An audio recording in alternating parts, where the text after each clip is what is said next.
আবিদ হামিম পরিষদ সবার সেরা পরিষদ খালেদা জিয়ার পক্ষ থেকে লাল গোলাপ শুভেচ্ছা, তারেক রহমানের পক্ষ থেকে লাল গোলাপ শুভেচ্ছা, ভাইয়ের পক্ষ থেকে লাল গোলাপ শুভেচ্ছা, দলের পক্ষ থেকে লাল গোলাপ শুভেচ্ছা। হাবিব পরিষদ সবার সেরা পরিষদ, সবার সেরা পরিষদ আবিদ হামিম পরিষদ, আমিল হাবিব পরিষদ সবার সেরা পরিষদ, খালেদা জিয়ার পরিষদ সবার সেরা পরিষদ, সবার সেরা পরিষদ আবিদ হামিম পরিষদ, তারেক রহমানের পরিষদ সেরা পরিষদ আবিদ হামিম পরিষদ, ছাত্র দলের পরিষদ সবার সেরা পরিষদ, সবার সেরা পরিষদ আবিদ হামিম পরিষদ, আমিম হাবিব পরিষদ সবার সেরা পরিষদ, তারেক রহমানের পরিষদ সবার সেরা পরিষদ, খালেদা জিয়ার পরিষদ সবার সেরা পরিষদ, সবার সেরা পরিষদ আবিদ হামিম পরিষদ। ছাত্র দলের পক্ষ থেকে তার সকল প্রকার চেষ্টা করে তাদের মন জয় করে নিয়েছে।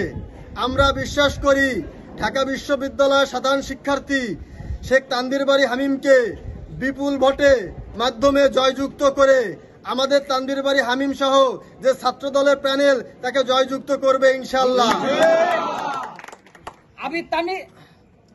আবিদ হামিম পরিষদ সবার সেরা পরিষদ, সবার সেরা পরিষদ আবিদ হামিম পরিষদ, আবিদ হামিম পরিষদ সবার সেরা পরিষদ, সবার সেরা পরিষদ আবিদ হামিম পরিষদ। হেলাল ভাইয়ের পক্ষ থেকে লাল গোলাপ শুভেচ্ছা, লাল গোলাপ শুভেচ্ছা, হেলাল ভাইয়ের পক্ষ থেকে, বকুল ভাইয়ের পক্ষ থেকে লাল গোলাপ শুভেচ্ছা।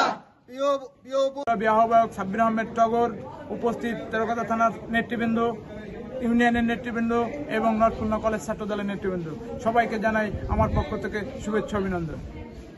আমি সর্বপ্রথমে আমাদের আগামীর রাষ্ট্রনায়ক দেশনায়ক তারেক রহমানকে ধন্যবাদ জানাই। আমি ধন্যবাদ জানাই কেন্দ্রীয় বিএনপির ছাত্র বিষয়ক সম্পাদক, খুলনা 3 আসনের গণমানুষের প্রিয় নেতা আলহাজ রকিবুল ইসলাম বকুলকে। আমি ধন্যবাদ জানাই খুলনা 4 আসন রূপসা তেরকাটা দিগলিয়ার গণমানুষের বাংলাদেশ জাতীয়তাবাদী ছাত্র দল তেরকাটা উপজেলা ও নর্থ খুলনা ডিগ্রি কলেজের পক্ষ থেকে ছাত্রদের অভিভাবক, সাংগঠনিকভাবে যিনি আমাদের ছাত্র দলকে